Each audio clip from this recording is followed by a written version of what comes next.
This week marks the beginning of phase 3 for the Washington Commanders and their offseason workout program. What that means, what you should expect, and how much weight to give it all. That and more on today's episode of Locked On Commanders. Your daily podcast on the Washington Commanders. Part of the Locked On Podcast Network. Your team every day.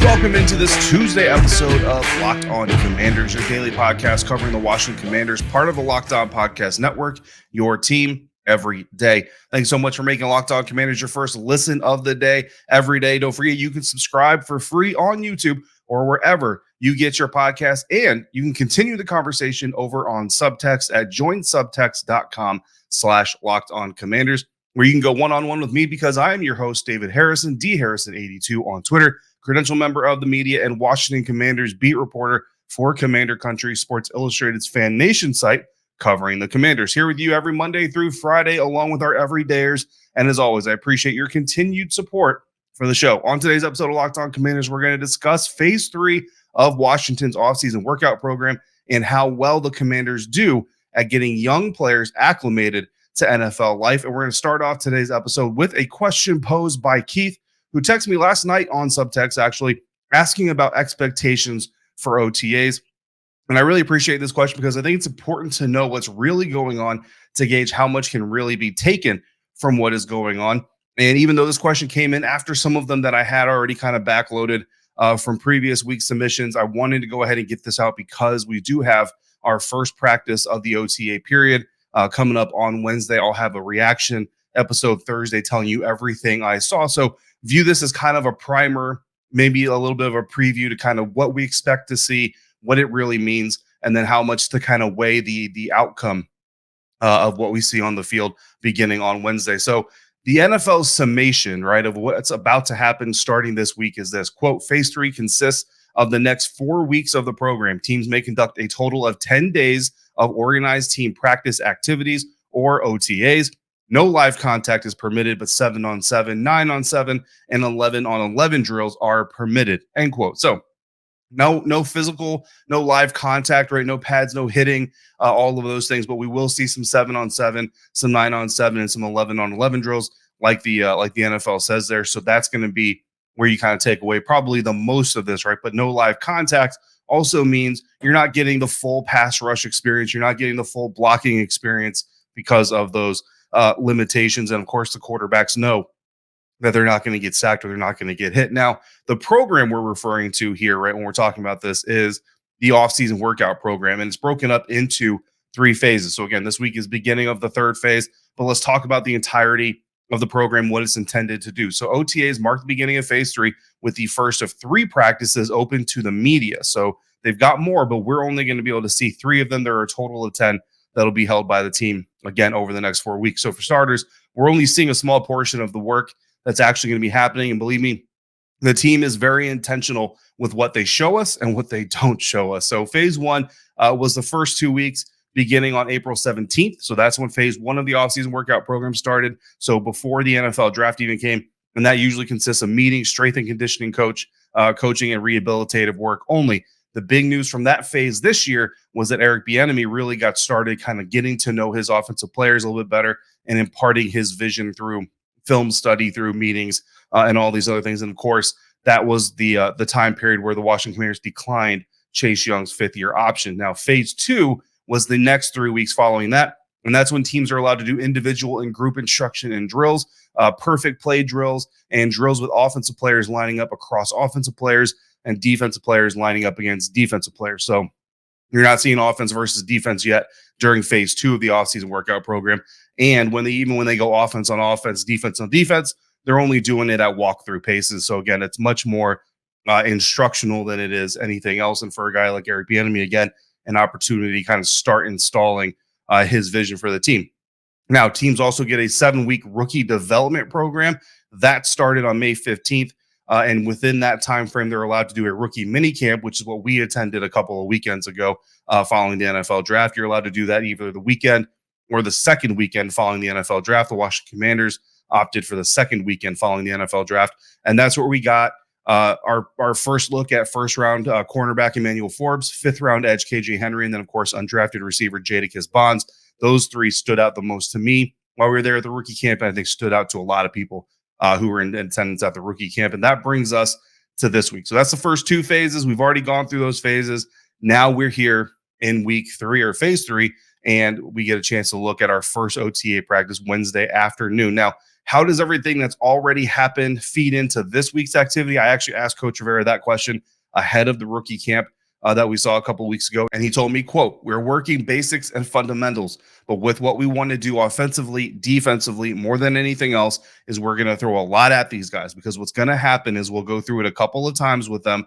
But when we get to the start of OTAs on the field, phase 3, then we'll go back and we'll start from the beginning again," end quote. So basically what he's telling you is for the rookies and the young guys, because remember, guys, young Washington Commanders players who don't have a year of NFL experience accrued on an active time are allowed to attend the mini camp. So guys like, Aaron Montero, Nolan Laufenberg, stuff like that, they were in attendance at the rookie camp as well, because they're still technically considered those first year players.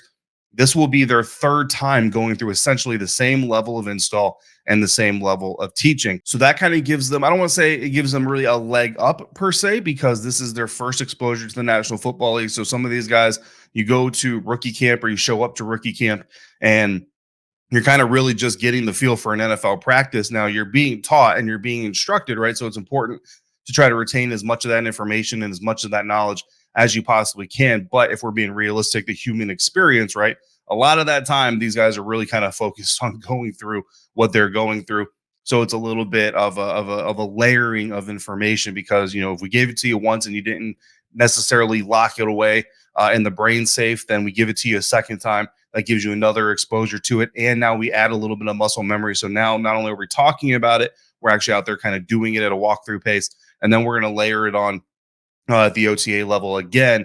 But now you're going to get that veteran influence as well. And you're going to kind of see how they input. So if you're, so let's say for argument's sake, Emmanuel Forbes, and you're kind of like, okay, I understand the concept. I think I understand the scheme, but I'm not really feeling super comfortable with it. Well, now you bring in a guy like Benjamin St-Juste, a Kendall Fuller, someone like that, and then you kind of help you fill in the rest of those gaps. Plus, more experience, obviously, is going to help you get better and better at it. So that's kind of what this next phase is about, and it's really the first time we start to see the folding into the veterans with the rookies and the young guys. So with that knowledge of what we're looking at, of what the Washington Commanders are getting set to execute, what do we expect to see in this first OTA practice, and how much can we really take away from this first OTA practice? That's going to come up next on today's episode of Locked On Commanders, part of the Locked On Podcast Network, your team every day. And today's episode of Locked On Commanders is brought to you by FanDuel. Make a fast break to FanDuel during the NBA playoffs, because right now new customers can get a no sweat first bet up to $1,000. That's $1,000 back in bonus bets if your first bet doesn't win. The Boston Celtics and the Miami Heat face off in the Eastern Conference Finals, and the Boston Celtics are trying to stave off a 4-game sweep, suffering the same fate that the Los Angeles Lakers suffered after losing their game Monday night to the Denver Nuggets. And right now, the Miami Heat are favored to win that game by 1.5 points on their home court. Meanwhile, the Denver Nuggets are now officially headed to the NBA Finals for the first time in team history and are minus 270 favorites to win the whole stinking thing. Right now, that's a $100 bet on FanDuel will net you $37.04 if the favored Denver Nuggets indeed make history with their first championship in franchise history. No matter what you bet on, no matter how you want to bet, there's no better place to bet on playoff action than America's #1 sportsbook. Visit FanDuel.com/lockedon and get a no sweat first bet up to $1,000. That's FanDuel.com/lockedon. FanDuel, official sports betting partner of the NBA.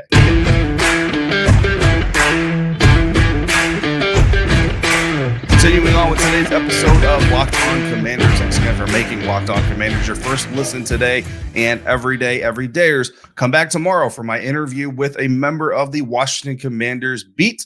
Another co-beat reporter will be on the show here with me for Wednesday's episode. And then, of course, Thursday, I will share with you my observations and my thoughts following our first OTA practice of the season, the first OTA practice open to the media of the season. And speaking of OTA practice, what is it that we're wanting to see, and how much can we really take away from this thing when we get on ground in Ashburn on Wednesday afternoon.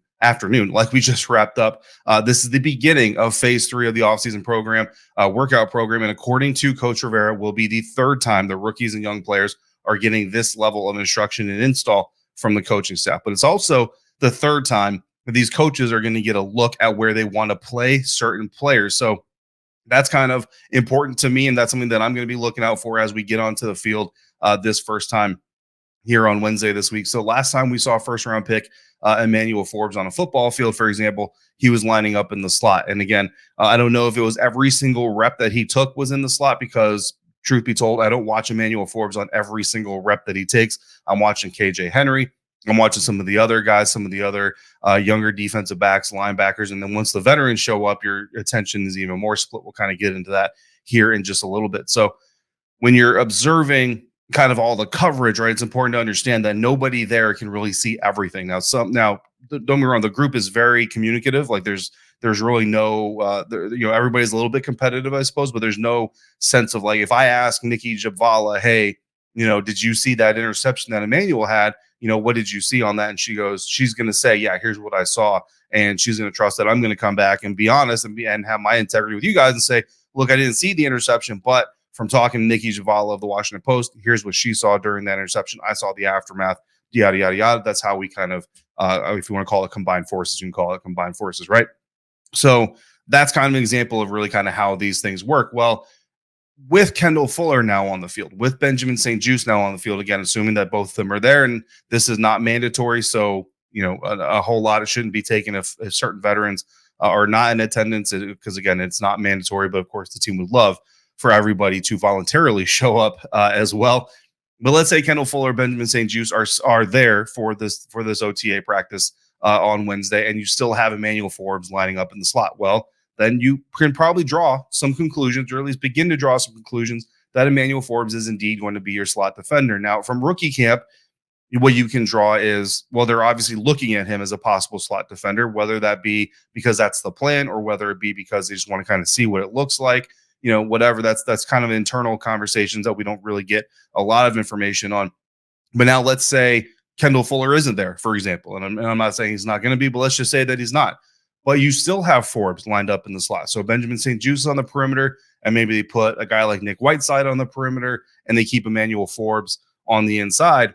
That kind of, to me anyway, that's like, I would report back to you that, to me, if that were the situation that happened, that tells me more that Emmanuel Forbes is probably going to work in the slot, because when they're given the opportunity to push him outside with the absence of a veteran, they don't take it. They keep him inside.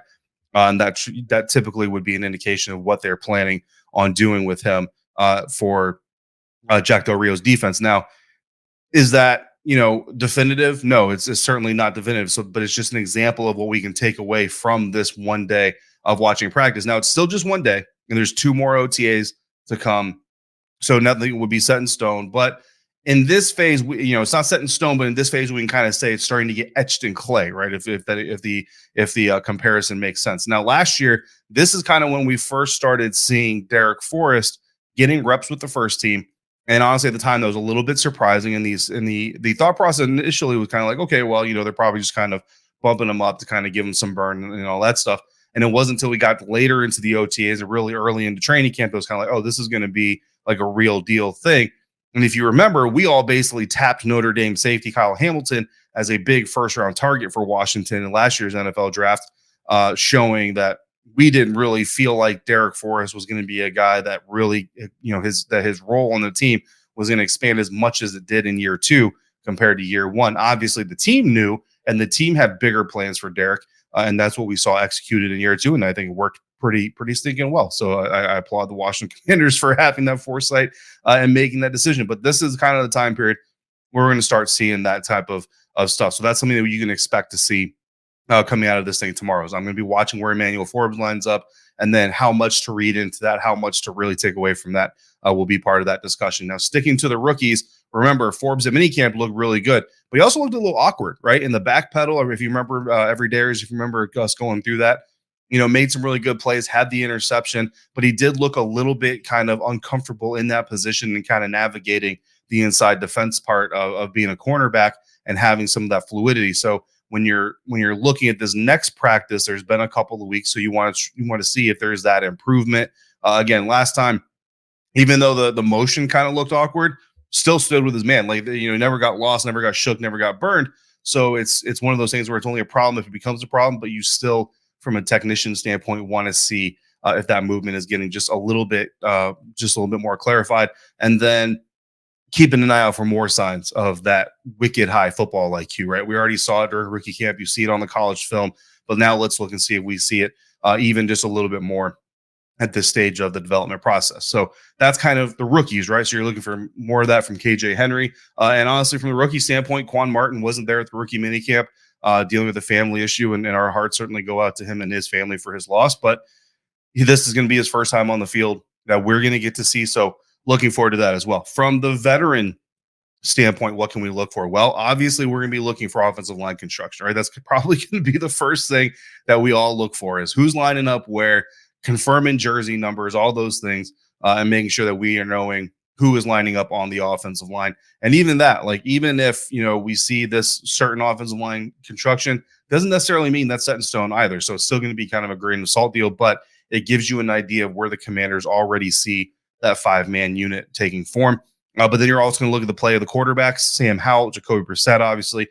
There's no rush. There's no pass rush, right? So obviously you're not looking for a whole lot of escapability and all that stuff, but you are looking for confident mechanics, and you're looking for ball placement. Can these quarterbacks put the ball where it's supposed to be, when it's supposed to be there? Then there's body composition. This time of year, body composition is a big thing to see if players kind of come in looking a little bit different than they did before. Did Brian Robinson slim down a little bit, trying to get a little bit more dynamic for Eric Bieniemy's offense? That's certainly something that is a possibility, not something I'm expecting necessarily, but just giving kind of some examples from previous years. Did a guy like Jahan Dotson maybe put on a little bit more muscle to be able to get a little bit more physical and win with a little bit more physicality? These are just kind of things like when you see a guy, we see them so often. If you look at a guy and say, man, you look bigger, or man, you look smaller, then you kind of start to think, okay, well, is that by design? Could there be a purpose behind that? It might be something that you ask a coach, hey, we saw Brian Robinson got a little bit slimmer. Is that something you asked him to do, or is that something that you knew he was doing? And you might ask B-Rob himself, hey, man, we saw that you're a little bit more compact this year versus, last year. Is that by design, and what's the purpose there? And sometimes guys are like, hey, look, it's still the off season. I'm still kind of in my off-season conditioning mode. So no, it's just kind of a thing, and it really turns out to be a non-story. I remember last year, Leonard Fournette showed up to Tampa Bay Buccaneers running OTAs, looking a little thick, right? I'm not going to call him fat, because he certainly wasn't fat, but looking a little thick. And when he was asked about it, he said, "No, I'll slim down. I'll get back into conditioning and everything, and I'll be fine." And he was, and it was a big story for all of about a week. I think he got revived for about a week during training camp, but really it was a non-issue. Another thing that we're going to be looking at from the veterans linebacker alignment is Cody Barton lining up in the Mike position. Is Jamin Davis in the Will or the Sam position, depending on the alignment of the formation and strong side, weak side, all those things. There are still some people that are projecting Jamin Davis to be the Mike linebacker. We know that he has been given opportunities to kind of become that Mike linebacker. So it's going to be interesting to see if Jack Del Rio is going to give him another shot there, or if he's kind of come to resolution that you are my weak side linebacker. For lack of a better term. Again, sometimes he lines up strong side, sometimes he lines up weak side, not really pigeonholed into one side or the other. And then look, there was a rookie or two and a young guy or two that kind of struggled at rookie camp, right? It just kind of is the facts of what it is. So we're going to be looking to see if those guys got a little bit better, see if the instruction is kind of taking hold a little bit on those young guys. The best part is when it's all done, none of us, except for a few people, have all the eyes in the world. So again, it's kind of a conglomerate of coverage, right? So when you see something, or when you hear something from someone, understand that we're all seeing it through kind of our lens. We're all seeing it kind of through what we witnessed, right? If I watch 5 Emmanuel Forbes reps and I don't watch the other 5 Emmanuel Forbes reps because I'm watching KJ Henry or I'm watching the quarterback or whatever I'm watching, and the 5 that I watch are not very good, and the 5 that I do watch are very good, well, for one, I'm going to hear that he's doing really well. So I'm going to go ask guys like, hey, what did you see versus what I saw? Because what I watched wasn't very good. And then kind of combine all that stuff. But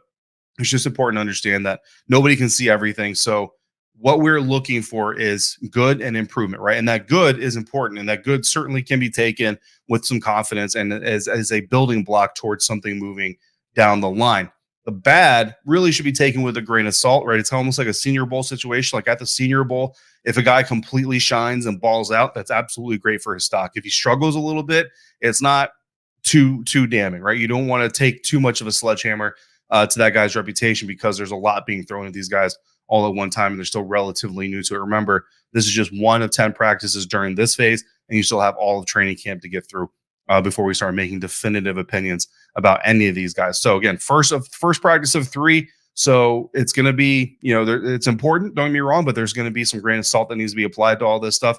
And we're going to see more coming through. Rookie camp, I remember saying, it's almost like a baseline for these young guys, right? This is kind of the first time you see them. That's where you want to start your evaluation process. Kind of say, okay, this is what I remember seeing from you. So what do I see next time? And then continue building that. Well, this OTA practice is almost like a new baseline, right? So you kind of take that rookie baseline, you take that new base, and this practice will almost be a new baseline established, and you're also adding veterans into the mix. Now, the third OTA practice that we get to see here in a couple weeks, that one will certainly be more important. And obviously, if we see Emmanuel Forbes in the slot all 3, then you can pretty much expect to see Emmanuel Forbes in the slot during training camp. Offensive line formation, if it doesn't change between the weeks, then again, you can go ahead and probably chalk that up. And again, whatever you see in that third practice will probably be closer to what you see in the actual training camp session. So we're not there yet. We're at the first practice. I'll be asking one of my beat reporter colleagues what he's hoping to see on the OTA practice field as well tomorrow. So make sure you come back for that. But to finish this episode today, we're going to go back to the mailbag for a question from Bill about how teams are helping prepare young guys for NFL life. That's coming up next on today's episode of Locked On Commanders.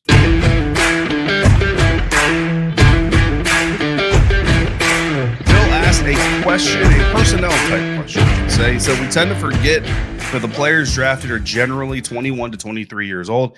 Even though they may be making some significant money, in reality, it's their first real job in a big metropolitan area. Does the personnel department of the Commanders help advise them where to choose an apartment or home? Do they help with financial advisors? I remember Archie Manning not wanting Eli to go to San Diego because they had just dumped some of their draft picks without any help to get them oriented. Does Washington provide that sort of help, or the NFLPA? And Bill, it's a really good question, and I'll be honest with you, it's one that I had some surface knowledge on, right? As soon as I read the question, I thought it was really good, and I had some surface knowledge on. I know that the NFL and the NFLPA and all that stuff, they kind of join forces to make sure that there are some programs in place to educate players and try to help them make smart decisions. They bring in NFL veterans who some of them have walked really successful careers. Some of them have had not so successful careers. I remember at least a few years back hearing about Ryan Leaf showing up to some of these rookie symposiums and stuff to talk to these young guys and kind of say, look, here's my experience. Here's how you can learn from me and not make the same mistakes that I did. But that's all, like, again, that's all kind of surface information, right? So I wanted to do a little bit of a deeper dive for you. So I went ahead and did this research into the NFL's programs, and the NFL does have what's called an NFL development pipeline. And it starts with college player development, where the league says they work closely with the NCAA to provide student athletes with information to be successful on the field while having a focus of playing professionally. So they're actually working with the NCAA while these prospects, these future NFL players, are still in school. They're actually working with the NCAA to make sure that they're kind of getting a little bit of a runway into their NFL career, if that is indeed their aspiration and their projected value. And they have further programs down the field where some of these guys will actually return to their schools. So guys like Jonathan Allen could return to Alabama and kind of tell these up and coming Alabama players, hey, look, here's what to expect. Here's kind of how this thing works. Here's why you shouldn't tweet that thing that you're about to tweet, stuff like this. So that's just part of an ongoing college education process. Then there's the College Advisory Committee, which I think we've all pretty much heard of before. It's comprised of high-level personnel evaluators from NFL franchises and directors from 2 league-sanctioned scouting organizations, one of them being National Football Scouting and the other one being Blesto. Then they advise underclassmen. So the scouts do all the evaluations of these players. These 2 directors show up, and they show up with a bunch of high-level personnel evaluators from the NFL, and they basically tell underclassmen what their draft prospects are to help them make that informed decision. Because with the football business, once you declare for the draft, you're done. You can't turn back on that, right? And so it's important for these guys, these underclassmen, to understand what it is they're walking into. If you're a junior and you're talking about going to the NFL and you get told by this advisory board, hey, you're a 6th-round pick at best, you're probably going to go undrafted, that can impact the decision you make. Now, I remember running back Peyton Barber, who spent some time here with Washington towards, I don't know if he's still playing, to be quite honest with you, but you probably remember Peyton Barber. I remember his story. He got drafted by the Tampa Bay Buccaneers. When he was coming out of the NFL draft, the advisory board told him, like, hey, look, dude, you're not going to be a high-round draft pick. If you come back to Auburn, you might be able to establish yourself better and make yourself some more money in the long run. The problem with Peyton Barber is he had some family issues that he needed to take care of right then and there. So he went ahead and entered the NFL draft anyway. And the money that you get as a late round draft pick is still potentially life-changing money depending on your circumstances. So he went ahead and did that. And that was a decision he made for him, his family, his life at the time. And it was absolutely the right decision. And he got a few years of playing NFL football out of it as well, last that I was aware. So all of that is before you even get to the league. So before you even get to the league, you're getting access as a college player to other NFL players that came from your school. There's programs in place to educate you on kind of what the path ahead looks like. There's an advisory board if you're an underclassman looking to enter the NFL draft, telling you kind of where to expect to be drafted or to be drafted at all. But once you're drafted, the NFL also has a rookie transition program, which they deem, quote, the most comprehensive onboarding of rookies in sports, end quote. Now, I'd have to do a deep dive into baseballs and NBA and everybody else's rookie programs. And I honestly don't have the time to do all that. So I can't really confirm or deny whether it's the most comprehensive onboarding process. But I do know that it is at least the most publicized onboarding process. And among other things in that process, the rookies, it provides rookies with deep communication about league expectations. So rules and guidelines, all those things, benefits that they earn while they're active on an NFL roster, and local resources for the team that they're going to, along with what is available from the clubs. And that's kind of the crux of what Bill's question was. That's where the rubber really meets the road, right? It's one thing to tell guys, hey, here's what to expect on the way. But once you get there, where's the support coming from? Because that's where each team is going to differ just a little bit. So for Washington, after I got this question from Bill, I actually reached out to some of the younger players on the Commanders roster myself, and I asked them for their thoughts. And here's essentially what I got. Basically, what I got is that the players show up. They work with Senior Director of Player Development, Malcolm Blacken, and he does a great job, from what I'm told, of helping their guys get situated in the area with housing, making smart dietary decisions, right? Like how to eat at home healthy, but also if you want to go out and about in Ashburn and in the greater, DMV area, where do you eat? What are some smart decisions to make? Which I think is huge. A lot of times these young players, sometimes if they fizzle out, it's because of dietary decisions. And in college, everything is pretty much controlled for you. Now, as a professional, you have to control it on your own. And sometimes that can be difficult. Car rentals, purchases, really anything, getting family into town if you need them into town for a reason or anything like that. There's really nothing that a good player development person isn't going to help these guys with, is essentially the feedback that I got. And to a man, they were all happy with the assistance and guidance that they got from him, from the Washington Commanders, when they were either in their younger days or some of them are still younger as well. And hey, you don't hear about these guys. I mean, there's a lot of drama going around about the Washington Commanders, but you don't usually hear about a Washington Commanders player getting into like a bad lease or a contract or bad sponsorship deal or a spokesman deal or anything like that. So I'd say he's probably doing a pretty solid job. Now, I can't speak to the Chargers, obviously, and even if I could, Eli Manning was a long time ago. But from the guys that I've talked to here with the Washington Commanders, they all seem to be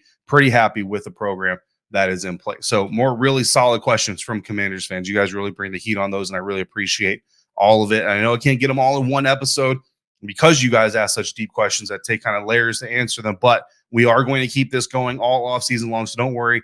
We will get to as many of your questions as we can. Continue submitting them here in the live chat, in the comment section on YouTube, email at lockedoncommanders@gmail.com, or you can hit me up on Twitter, dharrison82, or on Subtext. Coming up tomorrow, I've got another member of the Washington Commanders beat coming through here to talk to us about what he's expecting to see at the first OTA practice, his thoughts on the offseason, the sale, the quarterback competition, Chase Young, all of it. We're going to talk about a whole lot of things.